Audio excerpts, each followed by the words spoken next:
अब्बासी शहीद अस्पताल में डॉक्टरों का 5वें रोज भी एहतजाज जारी है। ओपीडीज और वार्ड्स में डॉक्टरों की शदीद कमी। हाउस ऑफिसर्स को 2 माह से वजीफा न मिलने का शिकवा। 180 से जायद हाउस ऑफिसर्स काम करने पर मजबूर। हुकूमती ऐलान के मुताबिक 70,000 वजीफा न मिलने का इल्जाम। जून में डॉक्टरों पर 5 हमलों का दावा। डॉक्टरों का वजीफा और सिक्योरिटी फौरी फराहम करने का मुतालबा। अब्बासी शहीद अस्पताल में डॉक्टरों के 5वें रोज भी एहतजाज जारी है। ओपीडीज और वार्ड्स में डॉक्टरों की शदीद कमी। हाउस ऑफिसर्स को 2 माह से वजीफा न मिलने का शिकवा। 180 से जायद हाउस ऑफिसर्स काम करने पर मजबूर। हुकूमती ऐलान के मुताबिक 70,000 वजीफा न मिलने का इल्ज़ाम। जून में डॉक्टरों पर 5 हमलों का दावा किया गया है। डॉक्टरों का वजीफा और सिक्योरिटी फौरी फराहम करने का मुतालबा। अब्बासी शहीद अस्पताल में डॉक्टरों का 5वें रोज भी एहतजाज जारी। ओपीडीज और वार्ड्स में डॉक्टरों की शदीद कमी। हाउस ऑफिसर्स को 2 माह से वजीफा न मिलने का शिकवा। 180 से जायद हाउस ऑफिसर्स काम करने पर मजबूर। हुकूमती ऐलान के मुताबिक 70,000 वजीफा न मिलने का इल्ज़ाम। जून में डॉक्टरों पर 5 हमलों का दावा। डॉक्टरों का वजीफा और सिक्योरिटी फौरी फराहम करने का मुतालबा। अब्बासी शहीद अस्पताल में डॉक्टरों का 5वें रोज भी एहतजाज जारी है। ओपीडीज और वार्ड्स में डॉक्टरों की शदीद कमी है। हाउस ऑफिसर्स को 2 माह से वजीफा न मिलने का शिकवा। 180 से ज़ायद हाउस ऑफिसर्स काम करने पर मजबूर हैं। हुकूमती ऐलान के मुताबिक 70,000 वजीफा न मिलने का इल्ज़ाम। जून में डॉक्टरों पर 5 हमलों का दावा। डॉक्टरों का वजीफा और सिक्योरिटी फराहम करने का मुतालबा। आपको बताएं, अब्बासी शहीद अस्पताल में डॉक्टरों का 5वें रोज भी एहतजाज जारी है। ओपीडीज और वार्ड्स में डॉक्टरों की शदीद कमी है। हाउस ऑफिसर्स को 2 माह से वजीफा न मिलने का शिकवा। 180 से जायद हाउस ऑफिसर्स काम करने पर मजबूर। हुकूमती ऐलान के मुताबिक 70,000 वजीफा न मिलने का इल्ज़ाम। जून में डॉक्टरों पर 5 हमलों का दावा। डॉक्टरों का वजीफा और सिक्योरिटी फौरी फराहम करने का मुतालबा। अब्बासी शहीद एहतजाज जारी है। ओपीडीज और वार्ड्स में डॉक्टरों की शदीद कमी। हाउस ऑफिसर्स को 2 माह से वजीफा न मिलने का शिकवा। इस हवाले से मज़ीद तफसीलात जानते हैं इब्राहिम रेंज से। जी इब्राहिम, आगाह कीजिएगा, एहतजाज आज भी जारी है? अब्बासी शहीद अस्पताल के डॉक्टर्स हैं जो कि आज 5वें रोज भी एहतजाज कर रहे हैं, जिनको तनख्वाहें नहीं मिली, वजीफा नहीं मिला। ये हाउस ऑफिसर्स हैं जिनकी तादाद 180 से ज़ायद है और तकरीबन 2 से 3 माह हो चुके हैं और इनको अभी तक वजीफा नहीं मिल सका। हमारे कैमरा में दिखा सकते हैं कि ये अस्पताल के MS डॉक्टर अब्दुल साजिद का कमरा है, जिसके बाहर इन डॉक्टरों ने एहतजाजी धरना दिया हुआ है और इस हवाले से तमाम लोग जो हैं वो एहतजाज कर रहे हैं, जिसकी वजह से यहाँ पे आने वाले मरीज भी परेशान है और ये खुद जो अमला है वो भी परेशान है। जिसकी वजह से बताइएगा, आने वाले मरीज भी परेशान है यकीनन एहतजाज की वजह से। डॉक्टरों के क्या अहम मुतालिबात हैं जिसकी वजह से आज 5वां रोज है ये धरना जारी है? बिल्कुल, डॉक्टरों के जो अहम मुतालबात हैं उसमें यह है कि 2 से 3 महीने की इनकी तनख्वाहें हैं, वजीफा है जो कि 45,000 महीना मिलता है। साथ साथ इनका बड़ा मुतालबा यह है कि सिक्योरिटी फराहम नहीं की जा रही। ये अस्पताल के अंदर आए रोज़ इन डॉक्टरों को तशद्दुद का निशाना बनाया जाता है, हरासा किया जाता है और 3 से 4 रोज़ कबल भी इसी तरह एक गन शॉट आया था अस्पताल की इमरजेंसी में, जिसको ट्रीट ही कर रहे थे डॉक्टर थे, जिसके बाद 50 से 60 अफराद यहाँ पर पहुँचे, जिसकी वजह से सिक्योरिटी अमला और डॉक्टर भी वहाँ से भाग निकले क्योंकि वो जल्दी इलाज करने की मुतालबा कर रहा था, जबकि डॉक्टरों का कहना है कि वो अपने हिसाब से इलाज करेंगे, जिसको ज़्यादा ज़रूरत होती है उसको इलाज करेंगे और उस मुतासरा शख्स का भी इलाज कर रहे थे। लेकिन मुतालबात पूरे ना होने की वजह से, सिक्योरिटी ना मिलने की वजह से, वजीफ़ा ना मिलने की वजह से इन्होंने आज 5वें रोज़ भी मुख्तलिफ शुबाजात का बाइकाट करके यहाँ पर एहतजाजी धरना दिया हुआ है। इनका कहना है कि कुछ डॉक्टर जो है कुछ मुख्तलिफ शुबाजात में काम कर रहे हैं, लेकिन ज़्यादातर जो डॉक्टर हैं अपने मुतालबात के लिए यहाँ मौजूद हैं। हमारे साथ मौजूद हैं दूसरे डॉक्टर भी, इनसे हम बात करने की कोशिश करेंगे कि वो आके इनसे पूछें कि इस हवाले से वो क्या करना चाह रहे हैं, क्या इनके मुतालबात हैं। इनसे बात करने की हम कोशिश कर रहे हैं। हमारे साथ अभी आ रही है डॉक्टर खातून, उनसे पूछते हैं कि वो इस हवाले से क्या करना चाह रही है, किस तरह की इनके मुतालबात हैं, क्योंकि अभी भी अस्पताल के इंतजामी जो अफसरान हैं उनको मुश्किलात का सामना करना पड़ रहा है और इस हवाले से शदीद मुश्किलात का सामना है इनको। साथ साथ डॉक्टरों का कहना है कि इस महंगाई के दौर में घर को चलाना इंतहाई मुश्किल हो जाता है, जबकि वो दिन रात यहाँ पे मरीजों की खिदमत कर रहे हैं, OPD में, वार्डों में और मुख्तलिफ शुबाजात में दिन रात काम कर रहे हैं, जिसके बावजूद भी यहाँ पर उनको सहूलत फराहम नहीं की जा रही। इस वजह से वो एहतजाजन जो है यहाँ पे शोर कर रहे हैं और इस वजह से मुश्किलात का इनको सामना करना पड़ रहा है। और इस हवाले से देख सकते हैं कि तमाम लोग यहाँ पर जो है मुश्किलात का सामना करना पड़ा है। यहाँ पे तमाम लोग यहाँ पे एहतजाजी धरना दिया हुआ है। इनका कहना है कि 2 से 3 माह हो चुके हैं, इनको तनख्वाहें नहीं दी जा रही। आप बताएं आपके क्या मुतालबात हैं, यहाँ एहतजाज कर रहे हैं आप लोग? हम लोग सिर्फ और सिर्फ यहाँ पे इसलिए बैठे हुए हैं क्योंकि डॉक्टर्स को यहाँ पे तहफ़्फ़ुज़ नहीं दिया जा रहा है। यहाँ पे ईआर के अंदर आए दिन मॉब आ जाती है, हमारे पास प्रूफ्स हैं, हमारे पास वीडियोस हैं, लोग घुस के आ जाते हैं। यहाँ पे कोई वार्डन नहीं होते, कोई सिक्योरिटी नहीं होती है। डॉक्टर्स अपनी पूरी की पूरी ड्यूटीज़ परफॉर्म कर रहे हैं। यहाँ हॉस्पिटल के अंदर इतनी फैसिलिटीज़ है ही नहीं कि इतने बहुत सारे क्रिटिकल पेशेंट आते हैं उनको करना पड़े। हम सीनियर्स और उनके बात पे फॉलो करके ही करते हैं जो भी करते हैं। बड़े मुतालबा मतलब सिक्योरिटी है, यहाँ पे आपके डॉक्टर भी काम कर रहे हैं, मुख्तलिफ शोबाजात में मरीजों को कोई मुश्किलात नहीं है? कोई मुश्किलात नहीं है। ओपीडी फंक्शन आप जाकर देख सकते हैं। ईआर फंक्शन है, ईआर में हमारे हाउस ऑफिसर ड्यूटी कर रहे हैं, आईसीयू तक में और ड्यूटी कर रहे हैं क्योंकि वहाँ पे क्रिटिकल पेशेंट्स आते हैं। हम मरीजों के लिए कुछ मुश्किलात बनाना नहीं चाहते क्योंकि हम चाहते हैं कि मरीजों के केयर में कोई कमी पेशी ना आए। हम सिर्फ अपना हक मानना चाहते हैं, जो हमारा राइट है कि हम सिक्योर हों जहाँ पे हम जॉब करते हैं उस जगह पे। क्या क्या मुतालबात हैं आपके? हमारे मुतालबा सिंपल से ये है कि हमें सिक्योरिटी प्रोवाइड की जाए। हम ईआर में होते हैं, ईआर में कोई हमारे पास प्रोटेक्शन नहीं होती, कोई सिक्योरिटी नहीं होती है। मॉब घुस आता है, हाउस ऑफिसर्स को चेस कर रहा होता है, डॉक्टर्स को चेस कर रहा होता है, वहाँ पे उनको चेस करो तो वहाँ पे उनके लिए सेफ अनसेफ एनवायरनमेंट होती है। हमारा सबसे पहला मुतालबा ये है कि हमें सिक्योरिटी दी जाए। दूसरा मुतालबा ये है हमारी कि हमारी गवर्नमेंट अप्रूव स्टाइपेंड 69,600 है। पीएमडीसी ने 2022 के अंदर ये अप्रूव कर दी थी स्टाइपेंड। ये सारे गवर्नमेंट अस्पताल में फॉलो हो रहा है, जिना में सिविल में हर जगह फॉलो है 69,600 का स्टाइपेंड। सिर्फ अब्बास शहीद हॉस्पिटल में फॉलो नहीं हो रहा है। के साथ साथ हमारे दूसरे डॉक्टर भी मौजूद हैं। आप बताएं क्या मुश्किलात हैं, क्यों एहतजाज किया जा रहा है? यहाँ पे हमें बेसिक नेसेसिटीज़ नहीं मिलती। पानी तक हम लोग घर से लाते हैं, संडे सैटरडे यहाँ पे पानी तक नहीं आता। ईआर में हमारे पास सिक्योरिटी नहीं है, यहाँ पे कोई वार्डन दिए हुए उन बेचारों के अंदर खुद जान नहीं होती, कहाँ से हमारे मुहाफिज बनेंगे? उनके पास ना कोई असला है ना कुछ। अब जब हम पढ़ लिख के यहाँ पे आते हैं, गवर्नमेंट कॉलेजेस तो 3 ही है ना, जिना, डाउ और KMDC, तो उनकी सैलरी भी बराबर होनी चाहिए तफर्रगा, क्योंकि दोनों वहाँ की 69,000, यहाँ की 45, जबकि वहाँ पे पेशेंट सेम है, मेहनत सेम है, सारी चीज़ें हम लोगों की सेम है।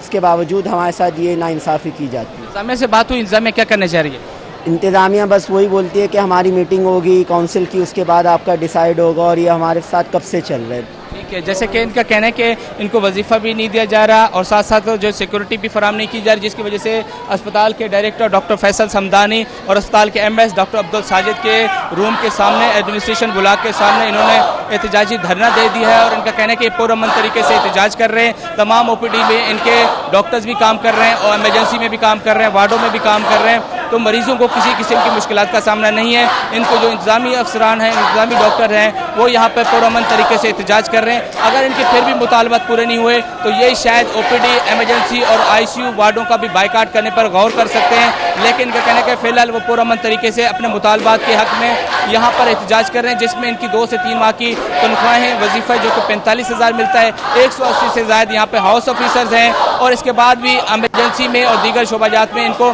सिक्योरिटी फराम नहीं की जाती। आए रोज़ इन पर तशद्दुद किया जाता है या हरासा किया जाता है, जिसकी वजह से मर्द और ख़वातीन डॉक्टरों को यहाँ पे काम करना इंतहाई मुश्किल है।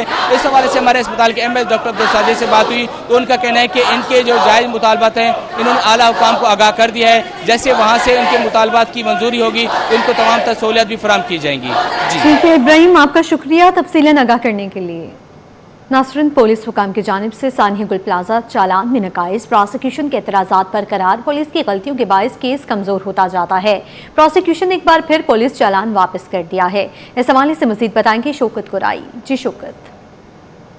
कराची पुलिस ने सानिया गुल प्लाजा के वाक़े के मुतालिक चालान प्रोसिक्यूशन में पेश किया है, लेकिन प्रोसिक्यूशन की जानिब से उन पर 2 एतराज़ात किए गए हैं और पुलिस को हिदायत की गई है कि ये दोनों एतराज़ात ख़त्म करके दोबारा चालान पेश किया जाए।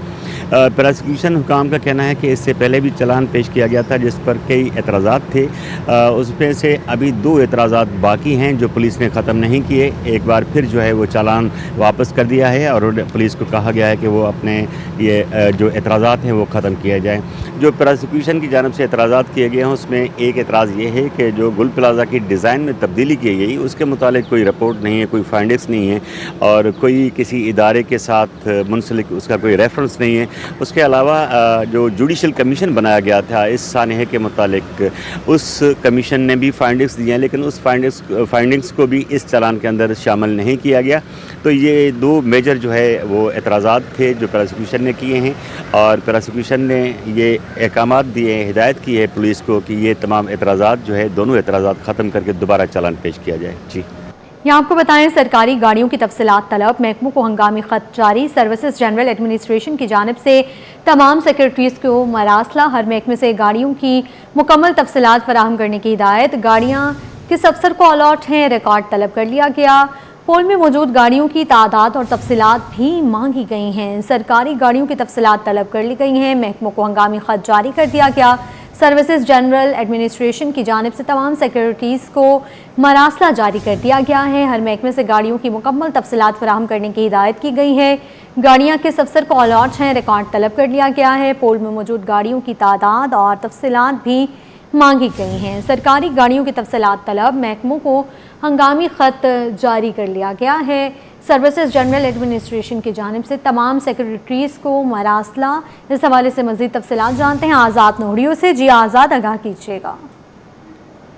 जी बिल्कुल, हुकूमत सिंध ने जो सरकारी गाड़ियाँ मुख्तलिफ महकमों के पास हैं या मुख्तलिफ महकमों की जानब से मुख्तलिफ अफसरान को अलॉट की गई है, पूल में जमा है, उन गाड़ियों का मिस यूज़ करने या गलत इस्तेमाल करने के हवाले सख्ती से नोटिस लिया गया है। और कफातचारी पॉलिसी के बाद सिंध हुकूमत ने बाकायदा तौर पर इस मामले की तहकीकात का आगाज कर दिया है। और महकमा जनरल एडमिनिस्ट्रेशन व कोऑर्डिनेशन के सेक्शन अफसर हैं अकील हुसैन माँ को, उनकी जानब से तमाम महकमों के सेक्रेटरी और तमाम महकमों के सरबराहान को एक खत अरसाल किया गया है। खत के साथ एक प्रोफार्मा भी अरसाल किया गया। प्रोफार्मा में लिखा गया है जिस अफसर के पास कितनी गाड़ियाँ अलॉट है और किस नाम से अलॉट है, गाड़ी का नंबर, गाड़ी का मॉडल और गाड़ी का मुकम्मल जो है तफसीलात वो महकमा जनरल एडमिनिस्ट्रेशन व कोऑर्डिनेशन को फराहम किए जाए। इसके साथ साथ जिन महकमों की गाड़ियाँ जो इस वक्त पोल में जमा है वो कितनी हैं और उन पर जो बजट रवा माली साल 2026 और 2027 का इस हवाले से मुकम्मल तौर पर तफसीलात फराहम की जाए। और जो गाड़ियाँ जो ज़ाब्ता अखलाक की खिलाफ वर्जी जो अफसरान इस्तेमाल कर रहे हैं, जो गलत इस्तेमाल की जा रही है, उन तमाम तरह गाड़ियों के तफसीलात फौरी तौर पर अरसाल की जाए ताकि उन गाड़ियों का रिकॉर्ड जो मेंटेन किया जाए। इस हवाले से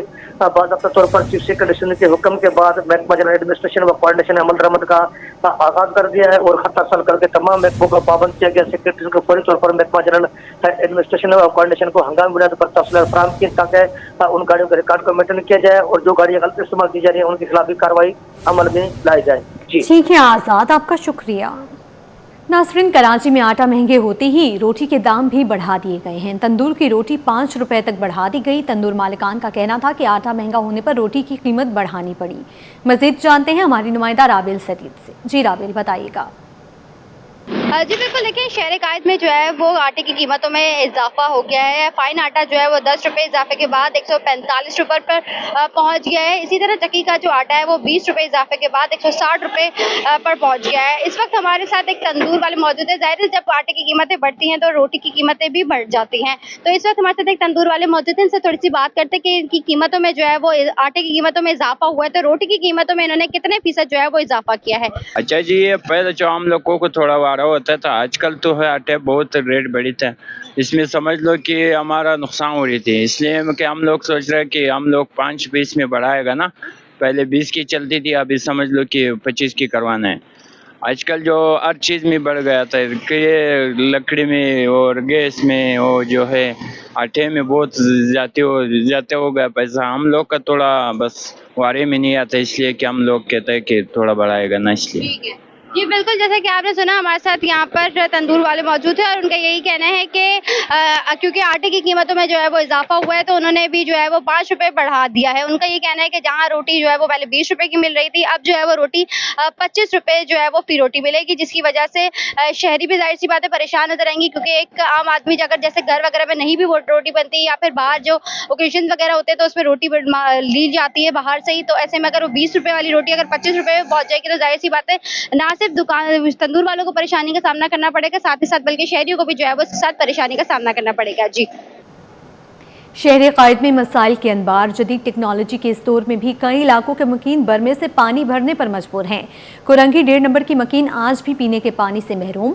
शहरियों का कहना है कि पानी की फराहमी अब भी ख्वाब बनी हुई है। कराची में पानी की किल्लत और फरसुदा निज़ामी तकसीम के बाइस कई इलाके मुसलसल मुश्किलात का शिकार हैं। इस हवाले से मजीद जानते हैं अक्सर शेख से, जो कुरंगी 1.5 नंबर के इलाके में मौजूद हैं। जी अक्सर आगाह कीजिएगा। जी बिल्कुल, शहर कैद का एक मसला नहीं, मसाइल के अंबार हैं। शहर कैद के जो बासी हैं वो जो बुनियादी सहूलियात हैं उनसे भी महरूम है। पानी की जो ज़रूरत है वो हर एक को होती है, लेकिन उसके बावजूद जो करंगी के इलाके के बासी हैं वो पानी की किल्लत से महरूम है। इसकी वजह से यहाँ पर जो है 1.5 नंबर पे बर्मा लगा दिया गया है। ये पुराने ज़मानों में हमने कभी देखा था कि बर्मा लगे हुए होते तो लोग जो है पानी भर भर के लेके जाते थे, लेकिन AI के दौर में भी इतनी टेक्नोलॉजी हो गई है, उसके बावजूद यहाँ पर जो है बर्मा लगाया गया है। लोग अपने गैलन लेकर आए हुए हैं और बर्मे से पानी भर रहे हैं। सिर्फ यहाँ के रिहायशी नहीं है, जो दूर इलाके हैं या फिर जो गलियाँ छोड़ के बस्तियाँ रहती है वहाँ से भी लोग आए हैं और क्या कहते हैं यहाँ से जो है इस बर्मे से पानी भर के लेके जा रहे हैं। एक रिहायशी मेरे साथ मौजूद है, उनसे बात करूँगी। भाई, आप मुझे बताएगा कि आप कहाँ से आए अपना गैलन लेके और कितनी दूर आप फिर इस गैलन को उठा के लेके जाएंगे? हम काफ़ी दूर से आया हूँ मैं पानी भरने के लिए। हमारे इलाके में 5 महीने से पानी नहीं है, रेगुलर 5 महीने से हम यहाँ से पानी भर रहे हैं। तो अच्छा, यहाँ पर भी भरने की कोई टाइमिंग है या फिर यहाँ पे 24 घंटे आ रहा है? 24 घंटे नहीं आता यहाँ पे। सुबह 9 बजे लगाते हैं और 1 बजे तक लगा रहता है, फिर इसके बाद रात को लगाते हैं बर्मा। तो आप लोगों की तरफ जो पानी नहीं आ रहा, आप लोगों ने शिकायत की, क्या वजूहत है? जो कंप्लेनें करी हमने, ये पोस्ट गार्ड पे जाके कहते पानी हम खोल रहे हैं, रात को 4 बजे खोलते हैं, कभी 6 बजे खोलते हैं, लेकिन पानी का कोई नहीं है सिलसिला हमारे इलाके में। पानी के बिल आ रहे हैं? नहीं, हमारे पानी के बिल नहीं आते। खवातीन घर में होती हैं, खवातीन को ज़्यादा परेशानी होती है? लाजमी बात है, बिल्कुल परेशानी। खवातीन तो बाहर आके नहीं भर सकती ना पानी, हम भरते, मजबूरी है हमारी।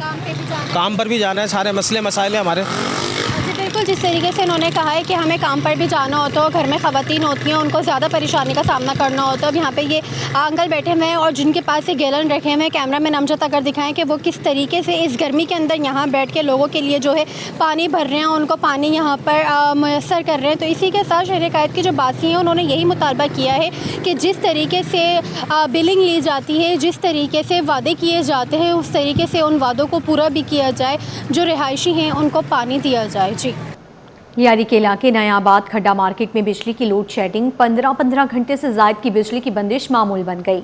इलाका मकीनों के साथ दुकानदार भी शदीद परेशान हैं। दुकानदारों का कहना था कि बिजली की लोड शेडिंग से कारोबार 25% तक ही रह गया। ऐसे में क्या कमाएं और क्या बचाएं, कुछ समझ नहीं आता। मजीद जानते हैं रिमशा इस्माइल से। जी रिमशा। जी बिल्कुल, शहर कैद में घंटों घंटों की लोड शेडिंग की जा रही है, जिसके बाइस हम देख रहे हैं कि कारोबार भी शहरियों का मुतासिर होता हुआ नजर आ रहा है। इस वक्त मैं लियारी में मौजूद हूँ, जहाँ पर जो है 15 घंटे से ज़ायद की लोड शेडिंग की जा रही है, जिसके बायस जो है वो दुकानदार जो है वो परेशान नजर आते हैं। फोटो स्टेट की दुकान है यहाँ पर। इस वक्त हमारे साथ दुकानदार भी मौजूद हैं, उनसे भी जान लेते हैं कितने घंटे की लोड शेडिंग की जाती है लियारी में, मुझे बताएं। और आपकी तो शॉप है फोटो स्टेट की, कितनी मुश्किलात का सामना करना पड़ता है, कारोबार कितना मुतासिर होता है? मैम, सुबह 11 बजे लाइट आती है, सुबह 6 बजे जाती है, 11 बजे लाइट आती है, फिर हमें 2 घंटे के वफा दिया जाता है।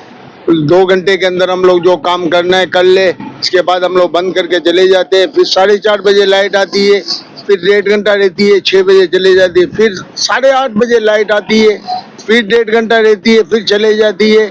फिर रात के 12 साढ़े 12 बजे लाइट आती है। टोटल 13 घंटे लाइट जाती है यहाँ पर। लोड शेडिंग का शेड्यूल है। आपकी कारोबार कितना मुतासिर होता है, मुझे बताएं, क्योंकि इतने घंटे तक लोड शेडिंग हो रही है तो फिर कारोबार तो ना चलने के बराबर। हमारा कारोबार 25% रह गया है सर। सारे दिन के अंदर 2,500 रुपये की सेल होती है, इसके अलावा कोई सेल नहीं होती है। ये मसले हम लोग के लिए खड़े हुए हैं।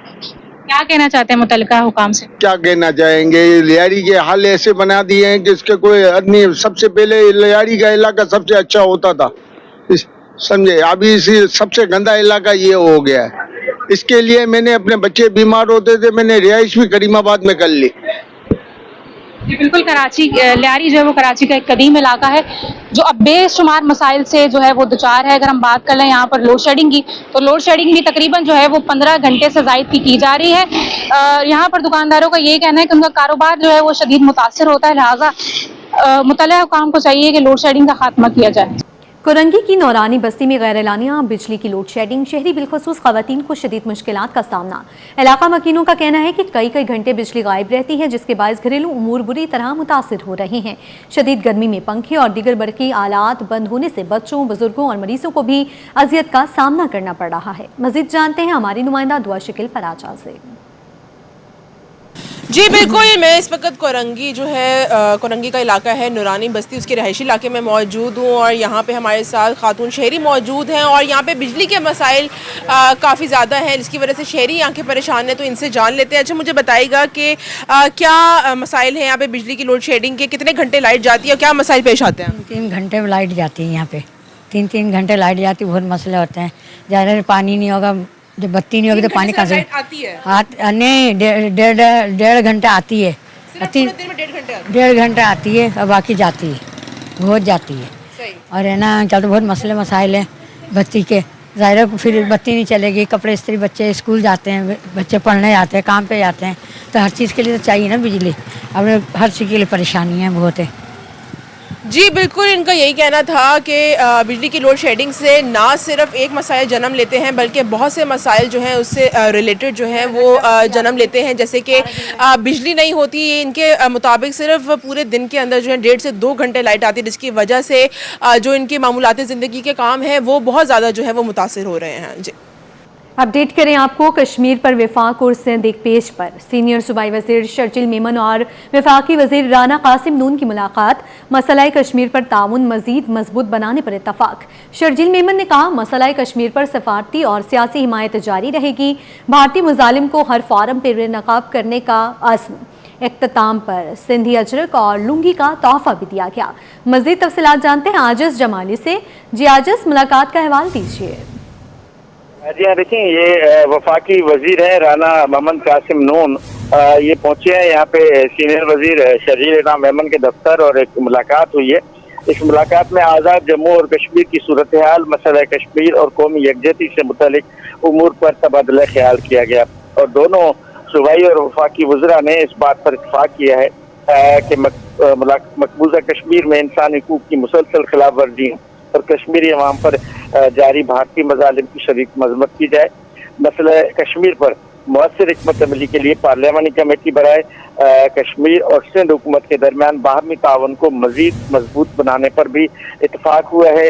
दोनों रहनुमाओं की जानिब से कश्मीरी अवाम के हक़ खुद इरादत की हर सतह पर अखलाकी, सफारती और सियासी हिमायत जारी रखने के अज़म का इयादा किया गया। राना मोहम्मद कासिम नून ने पार्लियामानी कमेटी बराए कश्मीर की जानिब से मसला कश्मीर को मौसर अंदाज में उजागर करने के इक़दाम पर जो है वो बात की है और जबकि सीनियर वजीर शर्जील मेमन ने इस मुलाकात के इख्तिताम पर जो है वफाकी वजीर को सिंधी लुंगी, अजरक और टोपी का तोहफा भी पेश किया। ठीक है आजिज़, आपका शुक्रिया तफसीलन आगाह करने के लिए। खबर दें आपको, पाकिस्तान में कॉरपोरेट ग्रोथ में तारीखी इजाफा। पाकिस्तान में कंपनियों की कुल तादाद 3 लाख से तजावुज़ कर गई। SECP की रिपोर्ट के मुताबिक माली साल 2025-26 में पाकिस्तान में 43,559 नई कंपनियां रजिस्टर्ड हुई हैं। पाकिस्तान में कॉरपोरेट ग्रोथ में तारीखी इजाफा देखने में आया है। पाकिस्तान में कंपनियों की कुल तादाद 3 लाख से तजावुज़ कर गई। SECP की रिपोर्ट के मुताबिक माली साल 2025-26 में पाकिस्तान में 43,559 नई कंपनियां रजिस्टर्ड हुई हैं। पाकिस्तान में कॉरपोरेट ग्रोथ में तारीखी इजाफा हुआ है। पाकिस्तान में कंपनियों की कुल तादाद 3 लाख से तजावुज़ कर गई है। इस हवाले से मज़ीद तफसीलात जानते हैं ब्यूरो चीफ अशरफ खान से। जी अशरफ, आगाह कीजिए। जी देखिए, SECP ने जो है माली साल 2025-26 की जो है कॉर्पोरेट ग्रोथ में तारीखी इजाफे की रिपोर्ट जारी कर दी, जिसने बताया माली साल 2026 में पाकिस्तान में 43,559 नई कंपनियां रजिस्टर्ड हुई हैं। कंपनी की रजिस्ट्रेशन में गुज़िश्ता माली साल के मुकाबले 24% का बड़ा इजाफा हुआ है। पाकिस्तान में कंपनियों की कुल तादाद जो है 3,01,615 हो गई है और कहा कि जून के महीने में देखा जाए 4,323 नई कंपनियां रजिस्टर्ड हुई हैं। एक महीने में रजिस्टर्ड होने वाली सबसे ज़्यादा तादाद ये कही जा रही है। पब्लिक सेक्टर कंपनी को रजिस्ट्रेशन में 25% का बड़ा इजाफा हुआ है। पंजाब में देखा जाए माली साल 2026 में जो है 22,364 कंपनियां रजिस्टर्ड हुई हैं। सिंध में जो है 6,700 के करीब कंपनियां रजिस्टर्ड हुई हैं और KPK में 3,820 कंपनियां रजिस्टर्ड हुई हैं। गिलगित बल्तिस्तान में कंपनी की रजिस्ट्रेशन में 65% इजाफा हुआ है। गिलगित बल्तिस्तान में 1585 नई कंपनियां रजिस्टर्ड हुई हैं और माली साल 26 की बात की जाए 65% इजाफा देखा गया है। वहाँ पे बलूचिस्तान में 760 नई कंपनियां रजिस्टर्ड हुई हैं, 36% का इजाफा हुआ है। नई कंपनी की रजिस्ट्रेशन सबसे ज्यादा ग्रोथ गिलगित बल्तिस्तान और बलूचिस्तान में हुई है। सबसे ज्यादा 41% कंपनियां ट्रेडिंग सेक्टर में रजिस्टर्ड हुई हैं और कहा गया कि गैर मुल्की सरमायाकारों ने जो माली साल 2026 में जो है 1014 नई कंपनियां रजिस्टर्ड करवाई हैं। गैर मुल्की सरमाकारी कंपनियों का अदाशुदा सरमाया जो 2.5 अरब रुपए पर पहुंच गया है। ठीक है, ब्यूरो चीफ अशरफ खान तफसीलें आगाह कर रहे थे, आपका शुक्रिया। स्टॉक मार्केट में कारोबार के दौरान मुस्बत रुझान जारी। Oil and gas sector, cement, banking, IT समेत मुख्तलिफ सेक्टर्स में सरमायाकारों की शेयर्स की खरीदारी में दिलचस्पी देखी जा रही है। इस हवाले से मजीद बताएंगे हमारे नुमाइंदे वसीम इफ्तिखार। जी, कारोबारी हफ्ते का आज आखिरी रोज़ है। स्टॉक मार्केट में हम देख रहे हैं कि कारोबार में मुस्बित रुझान देखने में आ रहा है। शेयर्स की खरीदो फरोख्त का सिलसिला जारी है। इस वक्त सूरत हाल क्या है, किन सेक्टर्स में ज़्यादा खरीदार जो हैं वो शेयर्स की खरीदारी में दिलचस्पी ले रहे हैं, इस वक्त मेरे साथ मौजूद हैं अरसलान अहमद, इनसे जानते हैं जो कि हमारे स्टॉक मार्केट है। सरमायाकार किन किन सेक्टर्स में शेयर्स की खरीदारी को दिलचस्पी देख रहे हैं, किस सेक्टर्स में तेज़ी देखने में आ रही है? देखिए, थ्रू आउट ये वीक जो है ना वो काफ़ी पॉजिटिव रहा। तकरीबन 6-7 हज़ार पॉइंट्स मार्केट ने गेन किए और आज जिन सेक्टर्स में आप बाइंग देख रहे हैं उसके अंदर ऑयल एंड गैस है, सीमेंट सेक्टर है, फर्टिलाइज़र है और फार्मास्यूटिकल है और IT बहुत अच्छा परफॉर्म करता हुआ हमें यहाँ नज़र आ रहा है और कंटिन्यूसली इन स्टॉक्स में बाइंग है। हफ्ते में कितने हज़ार पॉइंट्स का इजाफा हुआ है 100 इंडेक्स? देखिए, इस वीक में जब से ये स्टार्ट हुआ तकरीबन 5 से 7 हज़ार पॉइंट्स मार्केट ने गेन किए।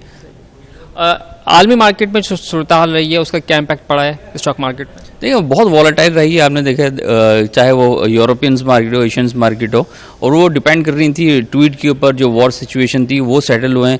पूरी दुनिया की जो इकनॉमी है वो अभी जो है ना वो एक ऐसे फेज़ में आ गई है कि जो काफ़ी बेहतर है। क्रूड ऑयल जो कंटिन्यूसली $100 प्लस था वो भी अराउंड $70 के करीब आ गया। तो इंटरलिंक तो हैं मार्केट्स और उसका इम्पैक्ट हमने देखा भी था कि मार्केट सिंगल डे में 15-15 हज़ार पॉइंट्स जो है ना ड्रॉप कर रही थी। तो अब काफ़ी बेहतर सिचुएशन है और जब से ये नया साल स्टार्ट हुआ है आप देखें मार्केट कंटिन्यूसली अच्छे ट्रैक पे आती हुई हमें नज़र आ रही है। बिल्कुल, नए साल के आगाज़ में यानी कि नए माली साल के आगाज़ पर मार्केट जो है वो ना सिर्फ बेहतर परफॉर्म कर रही है बल्कि इसके साथ साथ जो आलमी मार्केट में तेल की कीमतों में कमी वाक़ई है, उसके साथ साथ ईरान और अमेरिका के दरमियान जो कशीदगी थी उसमें भी किसी हद तक कमी ने जो है वो जो सरमायाकार उनको एतमाद फराहम किया। ये वजह कि स्टॉक मार्केट में मुख्तलिफ जो सेक्टर्स हैं जिसमें ऑयल एंड गैस सेक्टर है, इसके साथ सीमेंट है, फर्टिलाइजर और बिस्तर सेक्टर्स ऐसे हैं जिसमें सरमायाकार जो है वो शेयर्स की खरीदारी में दिलचस्पी ले रहे हैं और स्टॉक मार्केट में मुस्बित रुझान देखने में आ रहा है। जी, रोटरी इंटरनेशनल डिस्ट्रिक्ट ने नए रोटरी साल की इब्तिदा कौमी जज्बे के साथ की। District governor Shahzad Sabir, first lady, अहल खाना और डिस्ट्रिक्ट के अरकान ने मज़ार क़ायद पर हाज़िरी दी, फूल रखे, फातिहा खानी की और मेहमानों की किताब में अपने तासुरात कलमबंद किए। मज़ीद बता रहे हैं हमारे नुमाइंदे जावेद इकबाल।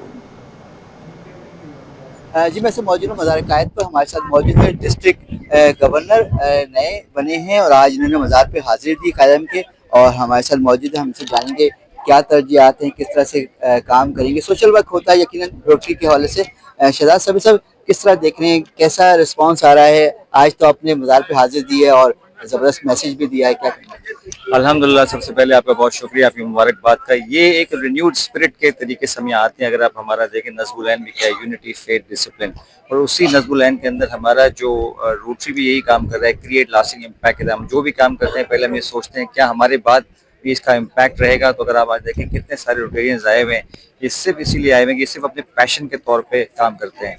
सारा काम जो पैशन के तौर पे करते हैं, कोशिश ये करते हैं हम जो भी काम करें for the service of humanity करें। और आज ही इसीलिए यहाँ आए हुए हैं। अब 1 साल गवर्नर का होता है, वो कोशिश करता है जितने ज़्यादा प्रोजेक्ट कर सके, हर एरियाज़ में कर सके, मेल न्यूट्रिशन पे कर सके, वाटर सैनिटेशन पे कर सके, और जो एंड पोलियो जो हमारी ख़ास मुहिम है, उम्मीद करते हैं कि इस साल Pakistan will be polio free इंशाल्लाह। सर, बाबा कौम की कहावत पे चलना है, उनके कॉल पे अमल करना है। आप समझते हैं कितनी ज़रूरत है कौम को तामीर तरक्की के लिए? इस वक्त अगर हम देखें तो कौम का थोड़ा सा हौसला बुलंद हुआ है। जो भी हमारी आर्मी ने किया है, आसिफ मुनीर साहब ने किया है, इससे ज़रूर हमारे पास एक हमारे सेल्फ इमेज में बेहतरी आई है और हमने सोचा है अपने बारे में कि यार हम ये कर सकते हैं। तो मेरे ख्याल में अगर आप देखें जो बजट बड़ा एक फ्रेंडली बजट था, बिजनेस फ्रेंडली बजट था, जितने बिजनेसेस हैं वो भी इस चीज़ को पॉजिटिवली देख रहे हैं। खित्ते में पाकिस्तान का नाम बेहतर हुआ है, जो मिडल ईस्ट में बेहतर हुआ है। पोर्ट्स पे अगर आप देखें, पहले हमारे पास इतने कंटेनर्स नहीं आते थे, अगर आज आप देखें तकरीबन हमारे पास, हमने लास्ट ईयर का जो टारगेट है वो पहले ही अचीव कर लिया है। तो इस तरीके से अगर हम चलते रहे तो जो अभी हम स्टेबलाइज की इकॉनमी IMF के साथ मिलकर, इंशाल्लाह अगले सालों में हम बेहतरी की तरफ जाएंगे और इस इकॉनमी को हम बेहतर 5 से 6% ग्रोथ पे ले जाएंगे। रोटरी के कितने मेंबर हैं पाकिस्तान में, कराची में, किस तरह से? इस वक्त पूरी दुनिया में 1.4 मिलियन रोटेरियन है। अगर हम फाउंडेशन की बात कर सकें तो इस वक्त 2 बिलियन का फाउंडेशन का फंड है जो उसके पास है उसकी जो प्रॉफिट्स है उससे अब जो मदद ले सकते हैं उसके तहत सारे काम हो रहे हैं। एक और चीज़ मैं आपको बताता चलूँ, एनवायरनमेंट के ऊपर काफ़ी काम हुआ है, केटी बंदर के ऊपर काफ़ी काम हुआ है, मैंग्रोव ट्रीज लगाए गए हैं। बहुत शुक्रिया। सुना आपने शहजाद साबिर साहब अपने ख्यालात का इज़हार करते हैं। उनका कहना था कि कोशिश ये कि बेहतर काम हो, नए अज़म के साथ काम हो और मुल्क की कौम की तरक्की के लिए काम हो ताकि पाकिस्तान आगे बढ़े और दुनिया में अपनी खास मुकाम बनाए। जदीद टेक्नोलॉजी, इंजीनियरिंग और सनती तरक्की का सबसे बड़ा प्लेटफॉर्म एक बार फिर सजने को तैयार। IEEP फेयर 2026 की सॉफ्ट लॉन्च तकरीब कराची में मुनाकिद हुई, जहां मुल्की और गैर मुल्की सनतकारों, सिफारतकारों और कारोबारी शख्सियात ने शिरकत करते हुए इस नुमाइश को सनती तरक्की और सरमायाकारी के नए दौर की नवीद करार दिया।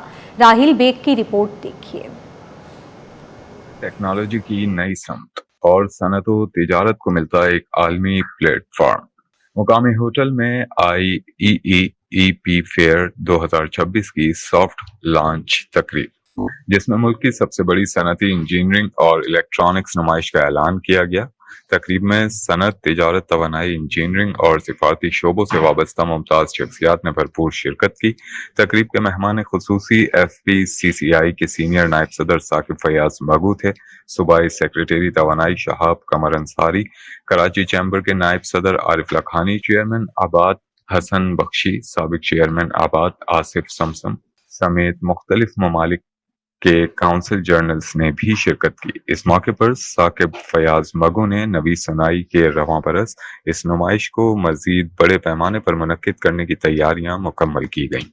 गुज़िश्ता बरस नुमाइश में 200 से जायद मुल्की व गैर मुल्की कंपनियों ने शिरकत की। Good news is that if we can be able to manufacture, if we can able to import technology, not technology products, to import the technology and to manufacture locally in Pakistan.